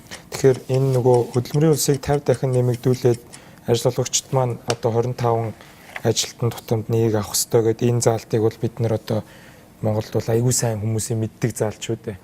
Гэхдээ энийг яг хэрэгжүүлэхгүй энэ торгуулийг бас тийм сайн тавьдгүй. Та 400 сая гэж хэллээ. Энэ бол нэг 8 газрыг торгосон юм шиг байна те. Тэгэхээр Монголын одоо хувийн секторын ажил олгогчдынхоо тоог хараад одоо томоохон сүлжээ дэлгүүрүүд ч гэдэг юм уу, томоохон банкуудад хэдэн хүн ажиллаж байгаа вэ гэд бодохоор энэ яг хэр мөрдөгддөг журам юм бол энийг бол тийм сайн мөрдөгдөхгүй байгаа гэдэг шүүмжил бол их гардаг шүү дээ тийм ээ. Тэгэхээр энийг хэн шалгад юм бэ? Улсын байцаагч хөдөлмөрийн хилэлтсэн үү? Мэргэжлийн хилэлт үү? Аа. Тэгэхээр та бол энэний хэрэгжилтийг хэр байна гэж үнэлэх үү? Хэрвээ шаардлага тавиад төр одоо ажлын байр байгууллагууд хүнийг ажилдаа төрөлтөө болгохын тулд хувийн сектор дээрээ бол маш олон шаардлагуудыг тавьдаг. Гэхдээ энэ бол Монгол улсын хөдөлмөрийн хуулиар ч юм уу хамгийн хүмүүнлэг шаардлагуудын нэг гэж одоо боддог байхгүй юу? Ялгуурлаж харьцах биш, оролцуулж яг ижил хүн шиг харснаар бол яг түрүүний таны хэлсэн одоо энэ нийгмийн харилцаа маань илүү хүртээмжтэй болгох гэж одоо итгэдэг л дээ. Тэгж судлаач нар ч их бичдэг юм бэлээ.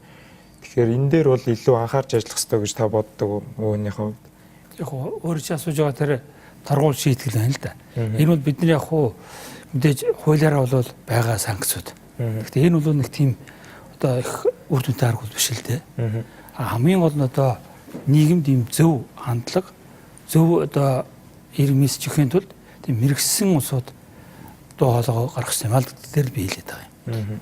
Тэгэхээр хүний эрхийн үндэсний комисс энэ дээр тайлан хийж болдго юм уу? За яг энэ дээр бас нэмэлтээр хэлмээр санагдчихлаа. За хүний эрхийн үндэсний комисс ерөнхийдөө Монгол Улсын хүний эрхийн үндэсний комиссийн тухай хуулиар хүрээнд бие даасан хуулийн хүрээнд үйл ажиллагаа явуулдаг. За тэгээ энэ хуулийнхаа хүрээнд бид нэр гомдол болон мэдээллийн мөрөөр аль нэг объект за бага аж ахуйн нэгж байгууллагууд руу хэн шалгалт их бүрэн эрхтэй байдаг комиссын гишүүний.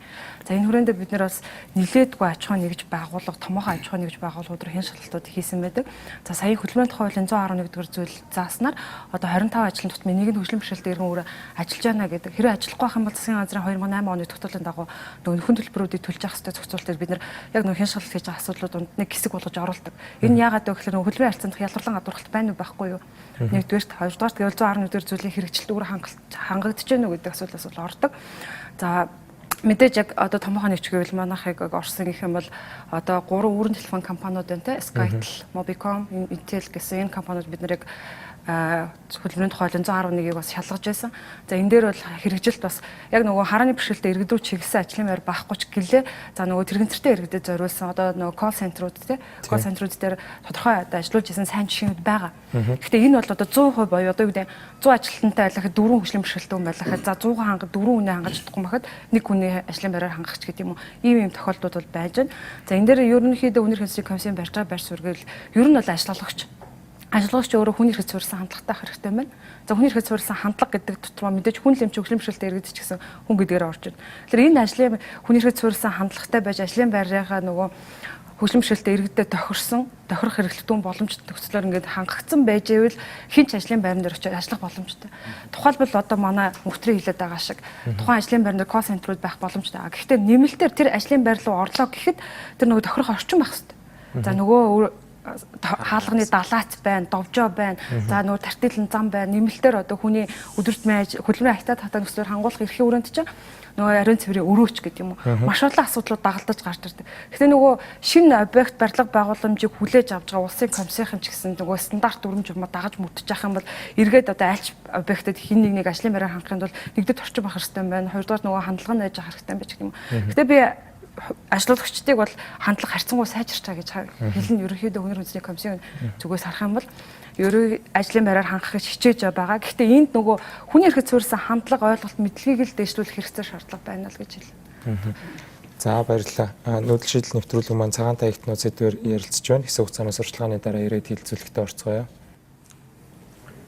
Нүүдэл шийдэл нэвтрүүлэг үргэлжилж байна. Тэгэхээр Монголын хараагүйчүүдийн үндэсний холбооны ерөнхийлөгч одоо гэрэл танаас одоо шин төсөв хилцэж байна. Шин засгийн газар байгуулагдж байна. Та бүхний харилцдаг сайд нар дахиад солигдох чинь те. Та өмнө нь хүн солигдохоос болж бодлого урт настай байж чадахгүй их хүндрэлтэй байдгаа гэд хэлж байсан. Тэгэхээр хараагүй иргэдийн хувьд яг энэ асуудлыг л энэ жилдээ, эх жилдээ шийдвүүлчихвэл бас манай гишүүдийн асуудал нэлээд өнгөрчөндөө гэж бодож явдаг. Хөдөлмөр эрхлэл талдаа та ер нь ямар шийдлүүдийг харж явдаг вэ? За тийм. Ерөнхийдөө нэгдүгээр түрүү хэлсэн ажилтай байна гэдэг бол орлоготой байна гэдэг бол тэр хүн одоо юу гэдгийг бусдаар хүндлэгдэх өөрийн гэсэн орон зайтай авах боломж нэмэгдэнэ. Тэгэхээр би хэд хэдэн асуудлыг энэ дээр хүндмээр байна л да. Гэхдээ яг цаг байгаагаа учраас нэгдүгээр бид нар хөдөлмөр эрхлэмээр байна. Бид нар санаа байна. Бид нар ажилламаар байна. Яг энэ тал дээр төрөөс дэмжиж байгаа бодлого нь өөр хоорондоо уялдаа холбоо байдаг. Би нэг жишээ хэлье. Монголын хараагүйчдийн үндэсний холбоо төрийн бас байгууллага. Тэгээд бид нарт ингээд янз бүрийн бизнесийн санаа байдаг л да. Банкнаас зээл авъя гэдээ очихоор төрийн бас байгууллагад өгдөг. Одоо жишээлх юм бол манайх дэрэгдээ массажийн төвтөлдөө. Тэгтээ төрийн бас байгууллагын дэрэгдэх массажийн төв гэсэн статустай явдаг. Тэгээд энийгээ өргөдгөө дараагийнхаа массажийн төв мөвийг байгуулах гэхээр төрийн бас байгууллага зээл өгөхгүй. Нэгд массаж бол амжилттай бизнес гэдэг нь өнөөдөр нийгэмд бол нотлогдсон. Тэгээд бид нар одоо ингээд яамнаас хөдөлмөрийн нийгмийн хамгааллын яамнаас сая Батмаг дарга ярьлаа л да. Хөгжлийн бэрхшээлтэй иргэдийг дэмжих хөтөлбөрийн өрөөнд төслийн уралдаанд зарладаг. За тэгэхээр нь биднэрт олдож байгаа ганц боломж. Тэгээд нөгөө нэг төслөө өгдөг. Яг нөгөө өгсөн төслийн маань таллаад өгчдөг. Одоо тэгээд одоо жишээлх юм бол 10 сая төгрөг хүсгэд 5 саяг өгчих юм бол бид нар яаж нөгөө хүссэн ажлаа хийх юм бэ те? Тэгээ үлдсэн мөнгөө хаанаас авах юм? Одоо энэ жил бид нар одоо банкнаас янз бүрийн төсөл мөслөөс авах гээд нэлээд оролцсон. Тийм юм олдоогүй. Одоо нэг жишээ хэлье л да. Манай харааны бэрхшээлтэй иргэд массажийг 2005 оноос хойш одоо массажийн хөдөлмөр аюул амжилттай эрхэлж байна. Өнөөдрийг батал ихэнх массажийн төвүүд маань байр түрээсэлж байна. Тэгээд байр түрээслэхээр сар болгон 800 сая төгрөг зүгээр өөр хүн төгөөд байгаа байхгүй юу?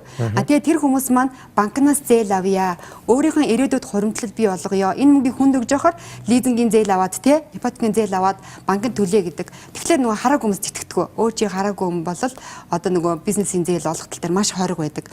За тэгээд бүр зарим банкнаас юу гэсэн бэ гэхээр нөгөө орон сууцны зээлэнд хамрагдах гад 30% урдчилгаа надад байна.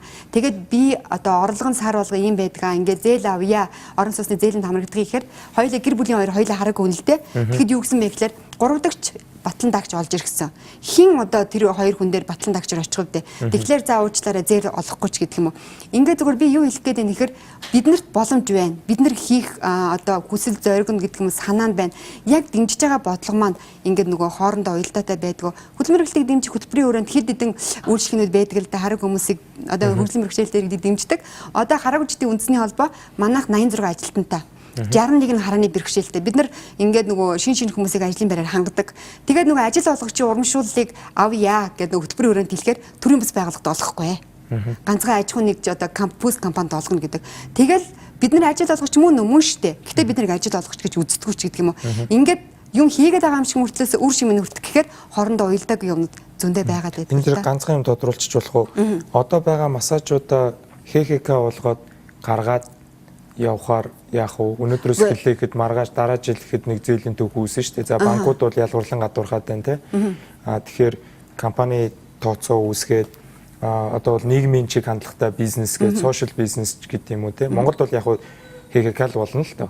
Компаниар л бүртгүүлнэ те. Тэгэхээр тэр тал руу судалж үзсэн болов. Үзсэн. Одоо манай нэг холбооны дэргэдэх 1-3 дугаар массажийн төв маань төрийн бас байгууллаганд дэргэдэх гэж явдгийг. Өнөөдөр Улаанбаатарт 20 гаруй хараагуйчдын массажийн төв ажиллаж байна л да. Тэдгээр бол ХК гэсэн статустай. Зүгээр тэд нар ингээд нөгөө түүхээ аваачаад банкнд хандж байгаа шүү дээ. Бид нар одоо сүүлийн 5-6 жил ажиллаа, орлого маань ийм байна, доктортой байна гэд тэгээд хандаад тэр нөгөө нэг богино одоо юу гэдгийг баг хүдээ урт хугацааны зээл олдохгүй шүү дээ. Одоо шууд 2.5 ч гэж байгаа юм уу те. Айгүй өндөр. Тэр чинь бол бидний хувьд их өндөрлөө. Тийм болохоор одоо шинэ сайдууд маань шинэ төсвийн хүрээнд юу хийгээсэ гэж хүсэж байгаа нэхэр хөгжлийн бэрхшээлтэй иргэдэд томоохон хэмжээний 100 сая хүртэлх хэмжээний баг хувийн хүүтэй зээл олгодог тийм зээлийн санг бий болгоосоо гэж бодож байна. Тэгээд тэрэн дээрээ яг тэр нөгөө төлбөрийн чадвартай тийм одоо компани одоо аж ахуйн нэгж байгууллагад ажиллаж байгаа хүмүүсийг дэмжээсэй гэж үнэхээр хүсэж байна. Бодит санхүүжилтийн хуулбар санал болгооч л гэж байна. Халамж авъя гэхгүй шүү дээ. Тийм тэгэхгүй энэ бид нар буцааж төлөё. Биднэрт энэ боломж байна гэдэг бидний түүхийг хараад олгоосоо гэж бодож байна. Дараагийн нэг асуудал маань зүгээр боломж олцсон дээр нь хэлчихвэл орон сууцны асуудал дээр бас энэ шинэ төрийн засаг маань эрх төсвийнхаа хуульд орон сууцны сан бүрдүүлж бас энэ нөгөө төлбөрийн чадвартай байгаа ч гэдэг юм уу харааны бэрхшээлтэй иргэдэд зээл олгох тэр боломжийг бий болгох эсвэл халамжийн түрээсийн орон сууцны боломжийг олгоосоо гэж бодож байна. Анхдагч хэрэгцээнд хангагдаагүй хүн бол дараагийн асуудлаа бодоход бол хэцүү шүү дээ тий. Тэгэхээр иймэрхүү асуудал дээр зүгээр айгүй олон асуудал байгаа ч гэсэн энэ хоёрыг бас зогсд ордчихжээ. Баярлалаа танд. Тэгэхээр ганц зөрөг захирлын үед та бас юу бодож явдаг вэ? Цаашид сургуулаа өөр олон мэргэжлээр өргөшүүлье. Одоо энэ байгаа 90% хүмүүсийг ажлын байртаа болгохын тулд манай байгууллага би ийм юм хий гэж бодож явдаг зүйлүүдээс уулзаач. За ажил эрхлэлт хөдөлмөр эрхлэлтийг дэмжих зөндөл олон бодлого байдаг л та. Би өөрөө Японд сурч мэргэжилтэй болж тэнд бас ажиллаж исэн хүн л дээ. За Японд намайг яаж дэмжижсэн бэ гэвэл за намайг би нэг компанид ажилд орлоо. Миний 2.5 жилийн цалинг улсаас өгнө тэр компанид. Тэгэхээр тэр компани намайг ажилуулах дуртай л байна. Тэр хоорондоо намайг дадлагж ил гэж бодож байгаа л доо. Дадлагчсны дараа бол өөрөө аваа явуу гэсэн үг. За тэгээд компаниасаа алхаад 10 минутаас холгүй газар байр түрээсэлж болно. Тэр байрны түрээсийн 60% нь улсаас өгнө. 40% нь тэр компаниас өгнө. Тэгэхээр надаас байр түрээссэн мөнгө гарахгүй гэсэн үг шүү дээ. Тийм байна. Тэр нь бол тодорхой квадрат метр заасан байдаг. Тэгээд тэр дотор байгаа одоо жишээ нь пледийг зуухыг ямар байдлаар аюулгүй байдлын зуухыг сонгох монг гэдэг бүх юмын нарийн детачлаа заасан байдаг байхгүй юу? Алхаад одоо том хэмжээний зам гарахгүйгээр одоо ажилдаа алхаад очих боломжтой энэ бүх юмыг хараад ингээд өгдөг л дээ. Энэ бол яг бодит дэмжлэг байхгүй юу? Ийм байдлаар дэмжиж өгөх юм бол компаниуд бид нарыг ажилд авах дуртай байна. Бид нар ч ажиллаа хийх тийм таатай боломж үүснэ л дээ. За тэгээд ажлын орчин одоо компьютерийн дээр хэрэглэх юм бол тэрэнд шаардлагатай тусгай програм гэхэд бүгд ингэ хангаад өгөх тогтолцоонууд нь бүгд байдаг. Тэгэхээр нэг уялдаа байна л да. Тийм уялдаатай байж ижил хөдөлмөр эрхлэлтийг дэмжих боломжтой болно. Сая одоо хэлж ин л да. Сурвалжилган дээр те. Бисүүд бол урд нь явуулдаг байсан л мэрэгчлэр. Тэрнээс би одоо хуулийн мэрэгчлэр сурмаар байна. Эдийн засгийн мэрэгчлэр сурмаар байна. Мэдээж хүн болгон массажист болох албагүй шүү дээ. Хүн болгон массаж болох дургүй ч хүн байна. Тэгэхээр энэ бүх мэрэгчлэр сурахын тулд юу шаардлагатай вэ гэвэл сурах орчин нь шаардлагатай. Тодорхой хэмжээний компьютерийг ашиглахад шаардлагатай програм нь хэрэгтэй. За тэр ажлын байран дээр очиход зайлшгүй одоо тэр харааг орлох тийм тусгай орчин хэрэгтэй. Тэр юмнууд нь байх юм бол ер нь хийж чадна л да. Тэр тогтолцоог их сайн бүрдүүлж өгөх хэрэгтэй юм шиг байгаа юм л да. Тэрийг бүрдүүлэхгүйгээр үндэ яагаад ч ажиллах боломжгүй. Толгоогоороо сэтгээд хийдэг бүх ажлыг хийж чадна хараагүй юм те. Чадна шүү дээ. Бизнес хийж чадна. Компьютерийн програм байвал компьютер дээр ажилладаг бүх ажлыг хийж чадна. Мэдээ такси бээр онгоцч болоод гэлж чадахгүй л дээ. Тэгэхээр яг энэ тохирсон ажлуудыг дэмжсэн зайлшгүй бодлого шаардлагатай. Мэдээж манайх бас мэрэгжлийнхаа нэр төрлийг олжруулах энэ бүгд л тэгэл санхүү хэрэгтэй юм дөө. Сая төрийн бас байгууллагын дэргэдэл манай мэсүүд байдаг. Оюутнуудын ховсох зардал гэж авч байгаа. Энэ нь бол нэг ажлынхаа цалин дөнгөн дагуу өрдөг байхгүй юу? Бүх мэсүүдүүд адилхан. Тэрнээс урсгал зардал энтрийг бол бид нэр өөрсдөө л ямар нэгэн байдлаар төсөл хөтөлбөр хэрэгжүүлэх тийм замаар олдог учраас мэрэгжлийг нэмий одоо сургалтын бааз суурийг сайжруулах гэвэл нөгөө л мөнгө хэрэгтэй л байдаг байхгүй. Тэгэхээр энэ хилцүүлгийг хийхээс өмнө бас хөгжлийн бэрхшээлтэй иргэдэд зориулсан хоорондоо харилцах нийгмийн харилцаанд ороход нь хялбар болгосон шуу гэдэг аппликейшн бас зарим залуучууд хөгжүүлж байгаа талаар мэдээлэл аваад холбогдоход яг харааны бэрхшээлтэй иргэдэд бол чиглэлгүй илүү сонсголын бэрхшээлтэй иргэдэд чиглэсэн гэж байсан. Тэгэхээр техник технологи хөгжөөд орчуулгын команд одоо хүнээс хамааралтай байхыг бууруулах тийм зүйлүүд маад бас орж ирж гин үү, арилжааны бүтээгдэхүүнүүдийг мөнгө төрөөс сонирхмоор байна л да. Одоо өглөө гараад ажилдаа явхад энэ хотын байгууламж хүртээмжтэй болгохоор тийм сайжруулах зүйлсүүд юу хамгийн эрсдэлтэй байдаг вэ? Мэдээж хэрэг зам гарах бол хамгийн эрсдэлтэй байх тийм үү? Тийм. Мэдээллийн технологийн хувьд бол биднэрт дэлгүүрээр үйлчлүүлээ гэж ятгаад одоо мөнгө тоолох төхөөрөмжтэй. Тэр бол Монгол төгрөг дээр байдаг байхгүй. Дэлхийд бол олон улсын зах зээл дээр бол байдаг. Би тэр талаараа бас нэг стартапын тэмцээнд нэг оролцож ирсэн. Харамсалтай нь нийгмийн цөөнхийг хамарсан ингээд арилжааны ашиг олох зорилгогүй төсөлгээд ингээд хасагдчихл байсан л да. Тиймэрхүү бэрхшээл байдаг. Тэгээд биднэрт iPhone гэдэг гар утас байна. NVIDIA гэдэг дэлгэц уншигч програм компьютер дээр суулгачиж байна.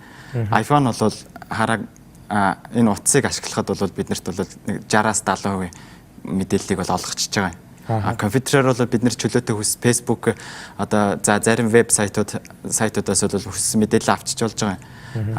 Энэтэй холбогдуулаад би одоо яг энэ хөдөлмөр эрхлэл тал дээр юуг ажил олгогч нараас хүсэх гээд байна гэхээр бид нар ингээд би ийм одоо ингээд анкета өгсөн байхад тэд нар залгадаг л хүний нөөцөөс нь.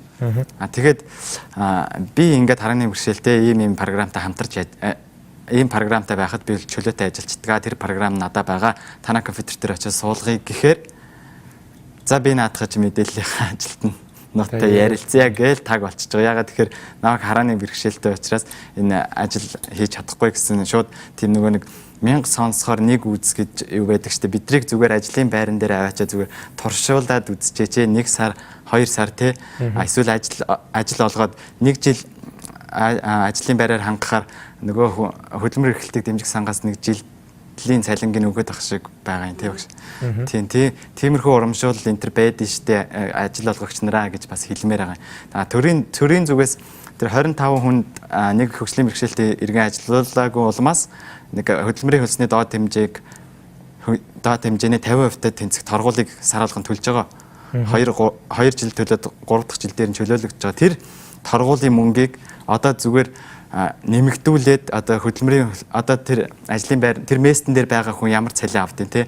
Тэр цалинтай дүүцүүлээд өгчих юм бол хүмүүс ажил олгогч нар тэр торгуулийг ингээд төлөөд байхгүй байх гэж би бодоод байгаа байхгүй юу. Тийм тэгээд тэр торгуулийг одоо нэмэгдүүлээд ч юм уу тиймэрхүү. Тэгээд бас энэ нөгөө нэг торгуулаар хурааж авсан мөнгө маань буцаад ингээд хөгжлийн бэрхшээлтэй иргэдэд хөдөлмөрийн эрхлэлтийг дэмжих сангаар дамжуулаад зээл болж гараад ийн гэж байна шүү дээ. Миний хувьд болохоор тэрийг буцаагаад тэр ажил олгогч та ингээд яагаад хөгжлийн бэрхшээлтэй хүнд ажлын байр гаргаж өгөхгүй байгаа вэ гэдэг тал дээр нь тэр ажлын байрыг бий болгох тал дээр нь дэмжлэг үзүүлэх зорилгоор тэр зарцуултыг хийвэл бас үр дүнтэй нүдэ олсон зүйл байх болов уу гэж бодож байгаа. Тэгээд миний хувьд бол тэр колл центрийн үйлчилгээ тэгээ бусад одоо мэдээлэл компьютертэй л ажиллах ажлын байр бол бүгдийг сонирхож байгаа байхгүй юу? Идэвхтэй ажиллаагч маягаар тэгээд ажил олгогч нарт хэлэхэд зүгээр бидрийг тэр компьютерийн програмыг аваачаа суулгаад үзье. Мэдээж нөгөө нэг скрипт нь таарахгүй байх тохиолдол байдаг л да. Тэгээд сайжруулалт инээтрийг нь хангаад одоо бид нар тохиромжтой нөхцөл бүрдүүлэхийг тэд нар биш бид нар өөрснөө ингээд шаардлага нөхцөлөө хэлээд тохиромжтой нөхцөлөө бүрдүүлээд авахд дэмжлэг үзүүлээч л гэсэн тийм хүсэлтэй байгаа. Төрийн бус аж ахуй нэгж бүгдд нь хамаарал. Тэгэхээр англи хэл дээр бол зарим интернет браузерууд бол контентыг унших гэдэг дээр нь дарахад уншдаг л да. Тэгэхээр Apple утасны хувьд бол англи хэлтэй хүн бол одоо iPhone-то Siri дээр команд өгөө зарим командыг хэрэглэх юм уу. Тэгэхээр монгол хэлийг хөгжүүлж байгаа бас энэ нэвтрүүлгийг үзэж байгаа мэдээлэл технологийн одоо манай мэрэгчлэтнүүд үзэж байгаа бол бас 16,000 хүний зах зээл байна.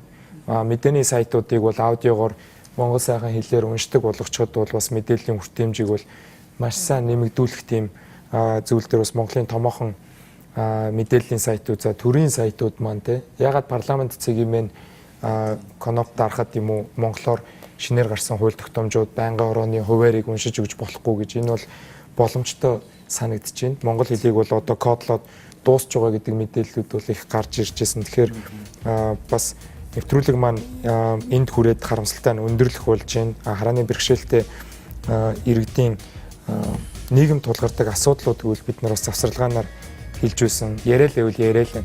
Гэхдээ сая бас хэлсэн зарим нэг өөрчлөлтүүдийг санхүүжилтийн бодит боломжуудыг гаргаж өгж байна. Хөдөлмөр эрхлэхгүй байгаа хараагүй монголчуудаа туслаач гэдгийг бас гэрэл ерөнхийлөгч хэллээ. Тэгэхээр нэвтрүүлгийн урилгыг хүлээж авч манад санал тавьж энэхүү хилцүүлгийг боломжтой болгосон та бүхэнд хүрэлцэн ирсэнд баярлалаа. Нүүдэл шийдэл нэвтрүүлэг дараа даваа гарагт цоошин сэдвэр үзэгч та бүхэнтэй уулзах болно.